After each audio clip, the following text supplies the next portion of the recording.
Saya kan mahasiswa teknik, ngapain juga belajar analisis dampak lingkungan, biar aja orang lingkungan yang ngurus itu. Halo, semua manusia yang berkontribusi dalam pembangunan, bahkan kalau bisa semua manusia yang hidup di negara ini yang melakukan pembangunan, penting sekali dalam ilmu ini. Saya Santi Febri Arianti, teman diskusi kalian untuk 1 semester ke depan. Sebelum mulai, jangan lupa subscribe channel saya dan like video ini ya. Kuliah ini bakal lebih banyak diisi dengan diskusi. Kuliah ini bakal langsung fokus melatih pemahaman kalian. Jadi saya ingin kalian itu tetap berpikir kritis, memecahkan masalah yang berkaitan dengan dampak-dampak pembangunan terhadap lingkungan, khususnya dalam kaitan dengan ilmu kalian, baik itu elektro maupun informatika.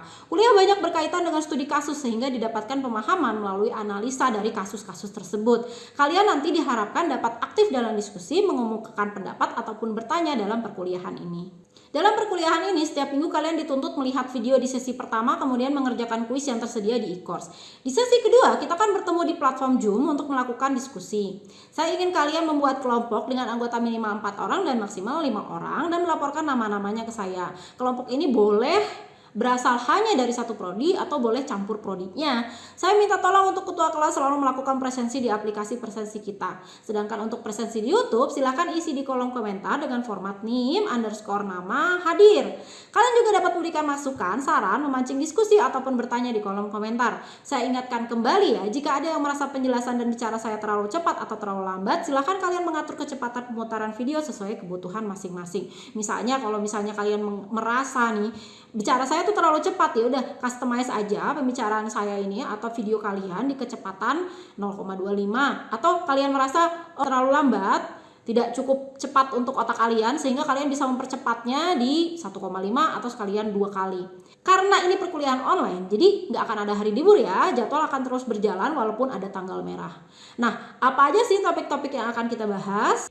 Yang pertama, tinjauan umum tentang lingkungan hidup. Di sini kita akan belajar mengenai apa itu ekologi dan kaitannya dengan AMDAL. Kemudian yang kedua yaitu konsep ekosistem. Yang ketiga, isu-isu terkait lingkungan. Yang keempat, atmosfer dan pencemaran udara. Yang kelima, air dan pencemaran air. Yang keenam, tanah dan pencemaran tanah. Yang ketujuh, electronic waste. Nanti kita juga akan ada UTS. Kemudian baru kita masuk ke pembahasan mengenai apa itu analisis dampak lingkungan. Kemudian kita akan membahas mengenai tata laksana penyusunan dokumen AMDAL. Kemudian apa itu penapisan dalam AMDAL, apa itu RKL dan RPL, dan kemudian akan ada penilaian dan sistem perizinan dalam AMDAL. Akan ada beberapa komponen penilaian dalam perkuliahan ini, yaitu akan ada tugas yang bobotnya 30%. Kemudian nanti ada setiap kuis di setiap minggunya, yaitu bobotnya itu akan 10%. Kemudian nanti kita ada UTS 30% dan UAS 30%. Oke, sekarang kalian udah tahu apa-apa aja yang bakal kita bahas di perkuliahan analisis dampak lingkungan atau kita singkat ADL ini. Metode perkuliahannya hingga komponen penilaiannya. Sehingga kalian juga sudah bisa memikirkan strategi yang bagaimana untuk mengatur waktu atau memperoleh nilai tertinggi untuk mata kuliah ini. Di video selanjutnya kita akan masuk ke pengenalan mengenai apa sih ekologi, terus apa hubungannya dengan analisis dampak lingkungan. Kok kita perlu ya pelajari ekologi di kuliah ini? Thank you for watching.